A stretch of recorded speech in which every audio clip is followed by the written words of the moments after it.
Take it away. Great. Great news. So we want to move on to another cool case study that involves local as well, but also the idea of driving business, driving foot traffic into stores. Gary Schechner is the advertising marketing manager and social media scientist at Arco. He works on that BP-owned company's AMPM convenience stores. They're all in the western region, right? AMPM. In this case, he uses, again, a combination of a lot of elements to make this work. As you'll see, creative engagement, not only through straightforward advertising, but also through creative mobile entertainment pieces, and also tying that to the brand's loyalty programs and social media.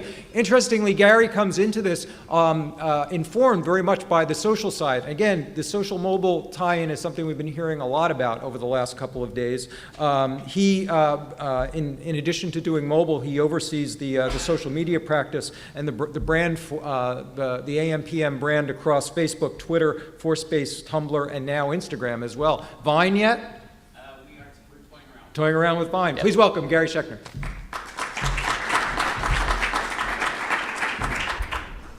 Thank you, Steve. Good morning, everyone. I am Gary Schechner. I am not responsible for the weather, so I won't take any blame for that.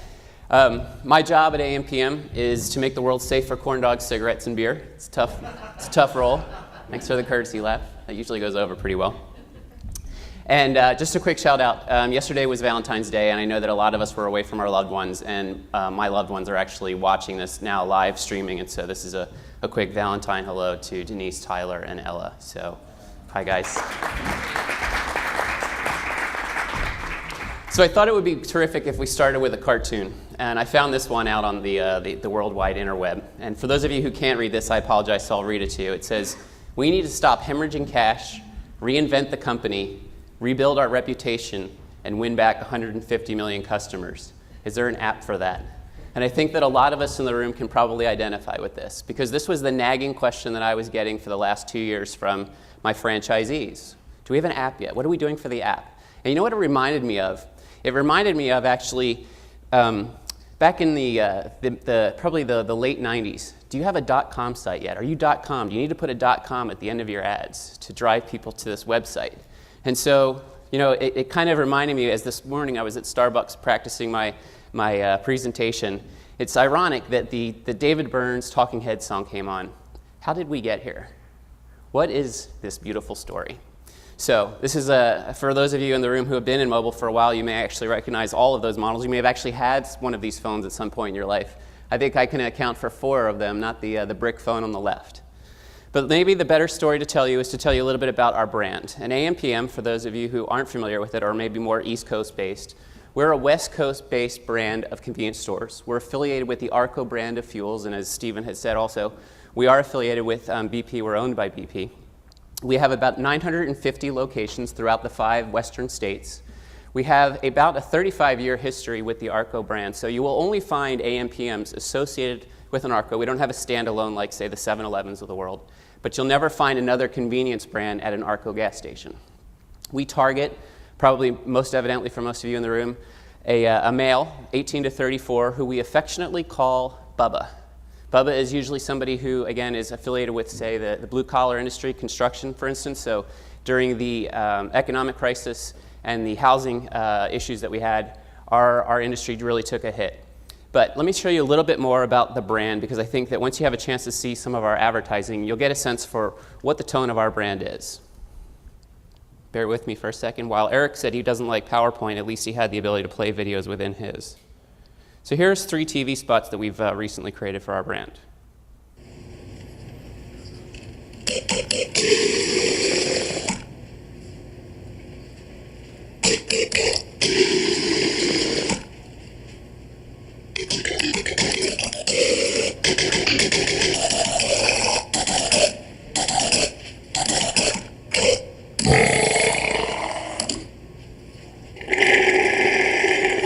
Fountain, frozen, or coffee, buy any 3 and the 4th is free. AMPM, too much good stuff.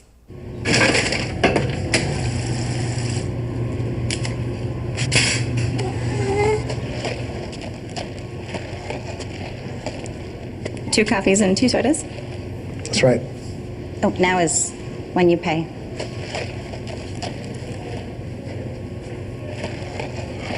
Can you get my wallet? It's actually right here in the front. Oh. Fountain frozen or coffee, buy any 3 and the 4th is free. AM PM, too much good stuff. First brew. Sugar. Cream. 1 cream. And the final touch.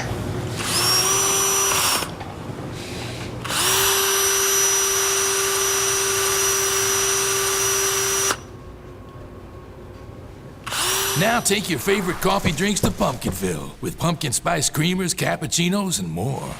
AM PM, too much good stuff. So that's a little bit about the brand so you get a sense for what we do. Again, we try to have a little bit of fun. It's all about the in-store experience and about the ability to customize your drinks, your treats the way that you like them. We've been involved in the SMS and email database area from about 2009 on, actually ever since I kind of started the role. And I was actually kind of happy once I saw this hit my mailbox yesterday because it does look like it's optimized for a phone, albeit it's a little probably hard to read from the back of the room at this point. We send out an email blast once a month. We have approximately 65,000 folks that we hit. And we also drop text messages. And we've been in text messages almost as long as well, with about 15 or 17,000 folks that receive a blast from us once a month. This is actually a screenshot from the most recent blast that we did out there. And we do things on a pretty simple basis. We'll let people know that, hey, it's National Coffee Day. Come on in and show your phone to our cashiers and you can get your coffee for 25 cents. We've even taken things just to a little bit more of a sophisticated standpoint whereby now we started to embed hyperlinks within our SMS text messages. As you can see here on the second and third posts, win great food and AM PM drinks by clicking here to download our app. And we also did a contest here with Pepsi. So we're kind of on the bleeding edge of how to actually make the mobile experience work, and we've been kind of in that space for quite some time. In 2010 and 2011 is really kind of when we started our paid media. I don't know if Bon Mercado is still here from Google or not, but we actually did our first media buys with Bon's team at Google's AdMob. And as you would expect back in 2010, kind of the big thing for us was doing banner ads. And so this is an example of how our ad ran. And you know, the beautiful thing about what you get out of mobile, and actually probably most digital media properties at this point, is measurability, right? So you can take a look at how does the ad perform, and this is an example of how it ran on, say, a sports site. But we also wanted to see how does it do against entertainment, against gaming, and you get great data. And so it's all about the measurement. And so what we got out of our paid media was taking a look at, well, will people go to our mobile site? And here's actually our mobile site optimized. We're a little bit hamstrung, and I think that maybe if I can give you a sense for what I'm up against within my company, and BP has, we're a little hamstrung in that we believe that on a global internet platform basis, it's sufficient to actually support something like IE, Internet Explorer, version 6. So I think the chuckles in the room, you guys kind of understand what kind of boulder I'm pushing uphill most of the time when I'm looking to do some new things for the web. The other things that we did to test back in 2010 and 11 in particular was, well, what if we asked people to kind of come out and follow us on Facebook and Twitter? What kind of reaction does that get? How does the advertising click-through work from there? We also had people take a look, and this is a screenshot from our old TV spots. We wanted to see, will people actually watch rich media video? And then finally, we also did something like this, and for those of you in the back of the room who can't read this, I apologize. This was actually our store locator on a mobile device up until about 12 hours ago. We just launched our new, I know you're laughing at this point, but when you used to type in, tell me where the nearest AM/PM is, and you didn't necessarily know what city or zip code you're in, you're actually presented with a list, which is, as we know, a fairly crappy end user experience to drive people to the store. So the beautiful thing about mobile, just to recap what we got out of the 2010-2011 buy was we could take a look at all these different things, what's really driving it. And what we saw 2010 to 2011 was click-through rates and video completion rates that were 2 to 3 times what we were seeing in traditional. And you know, at first I thought my media agency was kind of pulling my leg. There's no way that these numbers are real. But you know, lo and behold, when we saw the trend continue into 2011, we doubled down our numbers. And while my legal team has kind of put a gag order on my mouth for talking about our results, especially since we have some of our competitors in the room, I can tell you this. Year over year, we went from 2010 to 2011 by doubling our mobile dollar investment, and then from 2011 to 2012, I tripled it year over year from that. So as I can tell you, or what little I can tell you about 2013 is that you can probably see another exponent again, probably in the 2x range. So I can't give you exact numbers, but at the very least I can tell you that we know where mobile's going for us, and we know that it's extraordinarily powerful. As I mentioned before, we went live on our new locator as of 12 hours ago. Apologize, it jumped too quickly for me. This is actually what the new locator looks like, and I'll talk a little bit more about it. But all of the work that we're doing in mobile paid right now is going to be about getting the video, getting a 15-second version of those commercials that you all had a good chuckle at, seen, and actually the action taken from there is at the end of it, the call to action is tell us where you are, and we're going to help you find the nearest AM/PM. So again, nothing too sophisticated, nothing too far out of the box, but definitely, again, we've been kind of on the edge of that since the 2010 timeframe. So a big move forward for our little brand that way.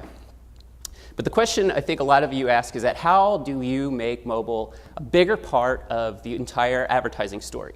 And for us, we think about mobile because the reality of things is that most people won't leave home without their cell phone. And so while this is an example of the extension of the TV spot that you just saw where we talked about buy your fourth drink free, we brought mobile into bus shelters. Bus shelters actually resonate very highly with the audience that we're going after because a lot of our gas stations and convenience stores are on corners as well as in a metro area that actually warrant having bus shelter or bus transit. And one of the things that I want to point out to you, because I know that it may be, again, tough to see from the back of the room, is in the bottom corners of our bus shelter ads, we actually used a QR code. And I just want to kind of reiterate from Eric's presentation that I actually would say that QR isn't necessarily a dirty word. We've done a lot of great things with QR, and QR, for the most part, it's free to develop, it's free to post, it didn't actually cost us any more for the design itself. And when our customers went and took a look at our ad, we had a way to reward them with a coupon to come into our store. So again, from that standpoint, we saw a lot of success with this program. We saw a coupon redemption rate that was 2 to 3 times what we traditionally see from a hand-delivered hard copy coupon. So again, from that standpoint, QR is definitely worth taking a look, especially if you are adding some value. For us, everything that I'm asked to do with both my advertising, my digital, and my social media for that matter, has to be driving people to the store. This is one of the lowest hanging fruits in that space for me. But don't take my word for it. I brought up this beautiful chart, probably a little, again, tough to see from the back of the room, apologies, but at least it has some credibility even if my suit doesn't, and that is from eMarketer, and that says that couponing on mobile is here and it's exploding. What you can't probably see very well is that the rate at which the coupon adoption rate it's 16% in the last year. 16% of mobile phone users are actually out using coupons, and it's expected to go to 25% in the next year as well, or in the next 2 years. So everybody who has a chance to either work directly with a retailer or you're a supplier and need to work directly with a retailer, et cetera, I highly recommend taking a look at ways to implement mobile couponing. And to be honest with you, if we can do mobile couponing, and you'll understand a little bit more about the hang-ups that we have with doing mobile couponing, I assure you that you can do mobile couponing. So, SoLoMo, everyone in the room probably knows this and has probably heard this beaten to death. Social, local, mobile. We're all over this. We've been on Foursquare now for the last 2 years. We have all 950 of our sites up and running on this. And the beautiful thing about the way that this works is, especially for a convenience store, our biggest challenge is when people pull up to the gas station is I lose approximately 70% of those people who never come inside the store to buy anything. So something like beyond the signage that I have at the pump, we needed a trigger to be able to talk to people and say, hey, we've got a kind of a special offer when you check in here, whether you're here for gas or not. And if, I know, again, you probably can't read it from the back of the room, I apologize, but what this screen says is when people checked in, they unlock the special, buy 3, get your 4th drink free, or if you've checked in 5 times, we'll actually give you your coffee for 25 cents. This has had a tremendous amount of success for us, and in fact, we did a recent promotion with Coca-Cola during the Olympics of last year, where if people checked in, they actually got a secret code. And for folks who use My Coke Rewards, which is Coke's own CRM type of program, they got a special bonus by coming to AM/PM with a secret code. It gave them extra points.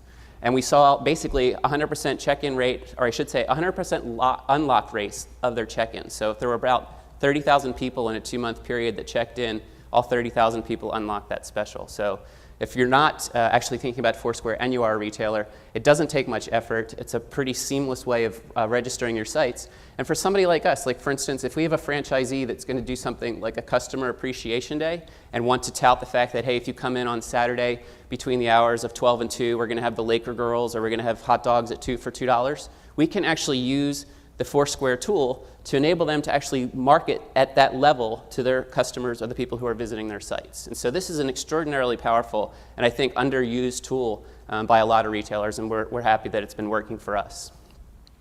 I joked about the technology, and actually the punchline on this type of presentation I know everyone in this audience will get is that we actually got a great deal on our mobile locator. We went with Apple Maps. All right, it didn't go as well as I thought it would. You got to remember who I present to most of the time. Most of those people, it just goes right over their heads, so I'll take any chuckle I can get. But really, the fact of the matter is that you saw the locator that we were using up until about 12 hours ago, where people were given a list of sites versus actually being kind of generous enough to jump into the era of Google Maps.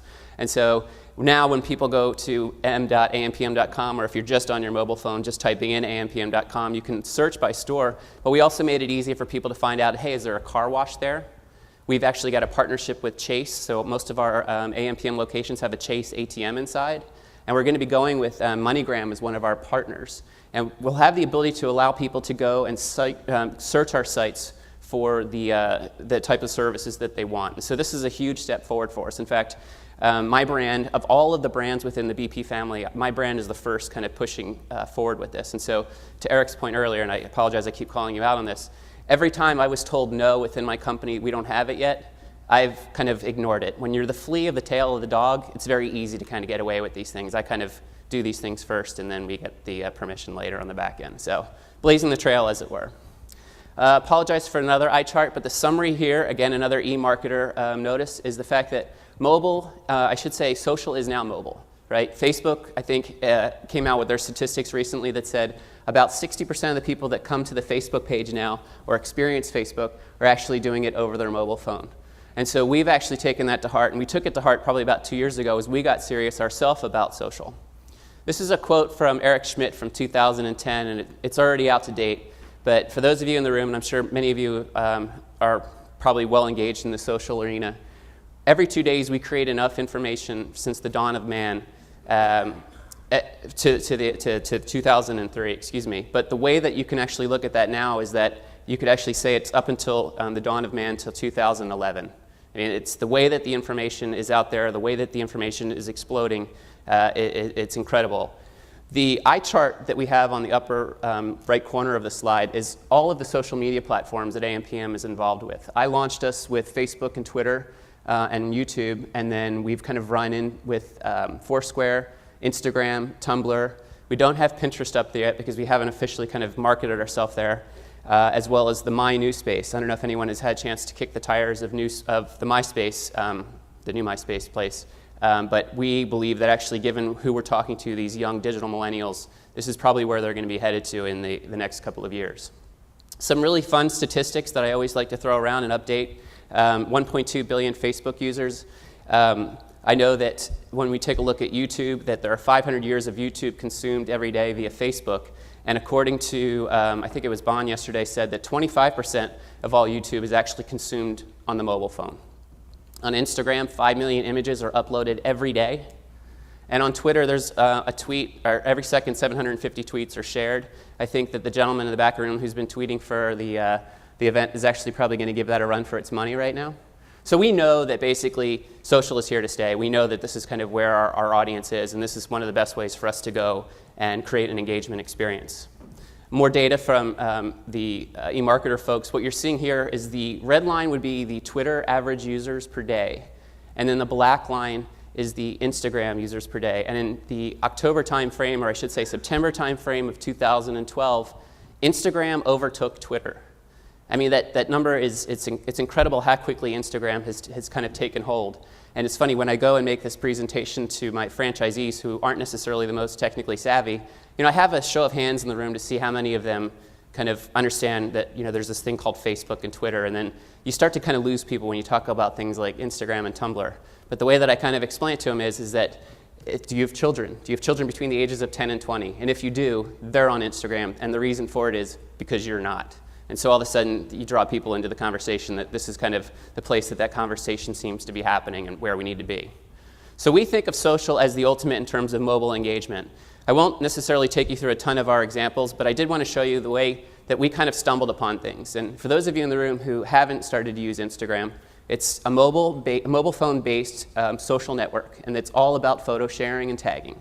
And when we went out to take a look at, let's see what the hashtag looks like for AMPM, or just an organic search on that, we found that there were over 8,000 photos that were tagged by our consumers. Everything from a picture of them holding a soda in their hand, to eating Takis, to eating Doritos, to having fun inside the store. They'll take pictures of themselves. And you think about this, and there's really nothing more powerful. There's no amount of paid media advertising that can compare to when you actually have your consumers telling that story for you. And so we are all over Instagram now. We are going out, we're curating, we're collating all this stuff, and we're using it, and we're making it actually part of our activation. In fact, what you see in the middle here, we have a sponsorship with the Big West. And I think one of the biggest challenges I've had as an advertising and marketing manager when I'm presented with sponsorships is, well, that's great that you're going to get me in front of all these people, but how do I bring these people to the store, and how do I activate it? Mobile and social, Instagramming, having the people tag themselves in photos, tag us in the photos, does amazing things for us as well. So it's actually kind of completely changed the way that we look at our sponsorships and partnership opportunities. I talked a little bit about the Tumblr application. We're actually out on there as well. We use Tumblr as a way to kind of curate the content that we create, as well as the content that our fans create. And just kind of a little bit of a brag moment for us, the image on the left is Tumblr's own brag page about the brands that are loving Tumblr. And I don't know if you can see the eye chart, but AMPM is actually kind of buried down there in the lower left corner. And for us, it's extraordinarily flattering to keep the company of, say, the Red Bulls, the Disneys, the BMWs. We're the first oil company, we're the first convenience store brand that's kind of captured and capitalized on this trend, and are actually kind of riding the wave, as it were, for how to actually engage with our consumers in a very fun way. So if you're still doubting mobile social, I'll give you this example. For those of you in the room who know a gentleman named Steve Jones, you can raise your hand.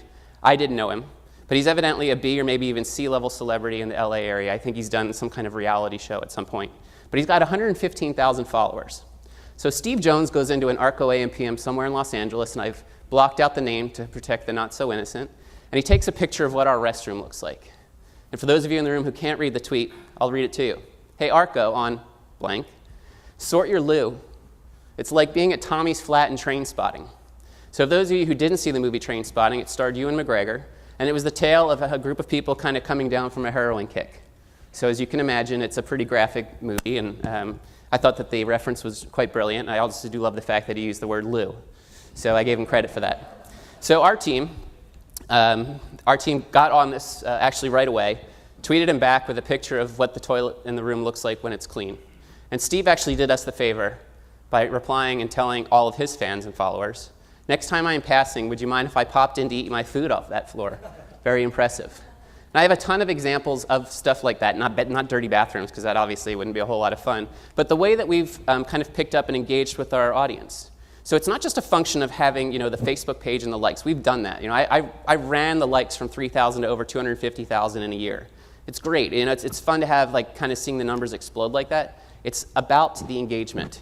How are you handling that interaction? What are you doing to improve that relationship? What are you doing to save that relationship? We're all over it.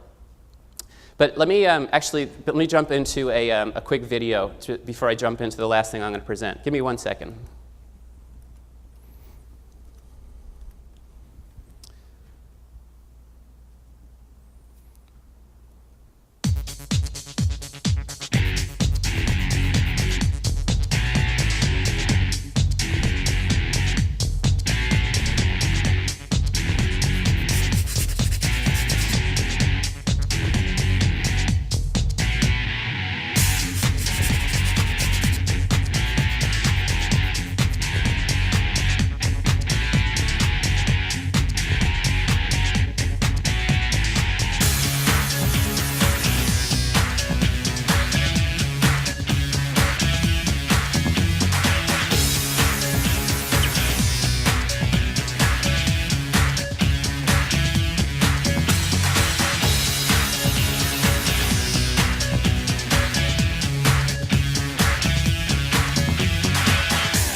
So again, this was an application that we launched. I launched it last October, November. We did it as an 8-week test.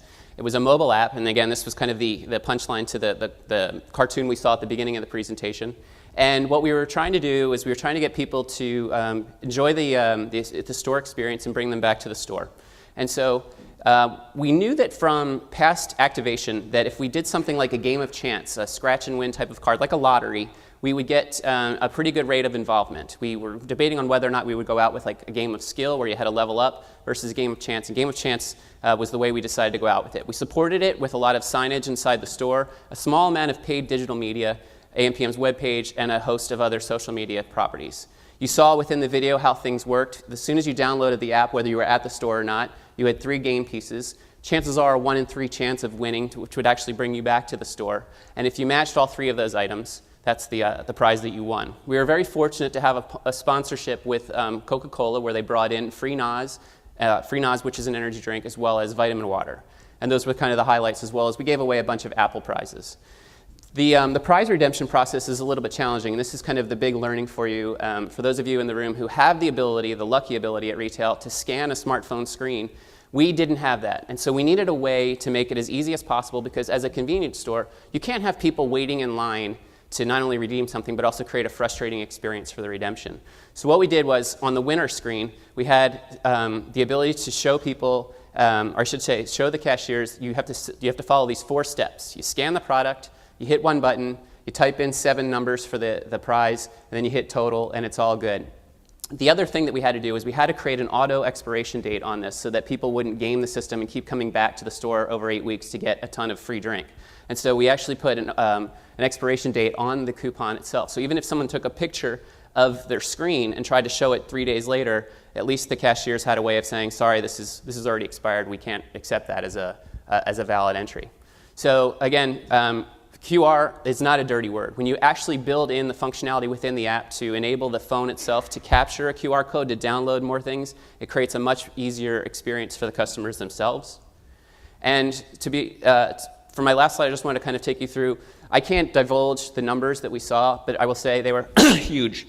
We actually hit our goal within 5 days of downloads. So in an 8-week period, I blew out the doors on what we were going to see for the total activation rate of this. But we measured it on a number of different factors. How many total downloads did we have? How many times did they come and play the game? How many times did they come back to the store? Because ultimately, again, all of my programs have to drive the traffic. We took a look at the prize redemption rate, meaning I won, did I actually come back to the store to redeem it, and then was it actually scanned? And so we learned about all the breakage rates that went along with that. And then finally, and probably the most important thing, is we monitored our volume of customer satisfaction, right? Meaning the customer satisfaction issues that come with, hey, I came to your store, I couldn't redeem it, help me out. And to be honest with you, they were shockingly low. At one point, I almost needed to refresh my email box just to make sure I wasn't missing something in terms of the traditional hate mail that we get with those types of things. But again, a big kudos to my sales team and my retail team in making this thing as successful as it was. And so with that, I thank you very much. Any questions for Gary? It's a very extensive program across a lot of different pieces. I work a lot of long hours. Right. I'm curious about what are some of the key performance metrics across some of these other programs. So what are you measuring on social mobile to know your effectiveness? So 2011, we made it a big land grab. So it was all about the number of likes and followers. And so my goal in 2011 was, could we crest 100,000, and we blew 100,000 away with 250,000. Now it's all about, let's take a look at what is our engagement rate, what's the sentiment ratios that we're seeing, how do we mark ourselves up against the likes of, say, the 7-Elevens, the Quick Trips, the Wawas for those of you here in the East, the Sheets, for instance. And so social's a little bit harder from a true ROI and KPI standpoint. But again, you take a look at something like the Steve Jones example, right? He had a horrible bathroom experience, and yet we answered his issue within 30 minutes. And now he's amplifying that story to another 115,000 people. So, you could probably look at it from what's the cost of hitting 115,000 people, but also we extended the goodwill, and more often than not, and what we didn't do with Steve Jones is we actually send them a coupon to come into the store as well. And so there's that driver into it. And we know that, for instance, if we give that 50-cent cheeseburger coupon away, we know that on average they're going to spend somewhere between $2 to $4 in the store. Do you know who you're not getting with mobile now? I mean, we know that half the population is on smartphone, but only some percentage of that are using apps. Some percentage of that are actively engaging in mobile marketing. Do you know who you're missing, and do you have a strategy for mobilizing them? That's an excellent question. So, given that mobile is a relatively small portion of my overall advertising and media spend, I believe that I'm still able to hit the core quote-unquote Bubba audience. But what mobile did for us is that, think of it in terms of, we now identified through the social channels that there's this new kind of digital millennial, 16 to say 24-year-old, that comes to AM/PM maybe because this is now their first time with a set of wheels and they need to fill their car, or they're on their way to school getting energy drink. And we would never have known that, or it wouldn't have been as obvious to us without having had a chance to listen in on social the way we did. So to kind of counter your argument, I would say that had we not done these things, we wouldn't have known or been able to market to this whole new audience. Gary Schechner, thank you very much. Thanks, all. Great job.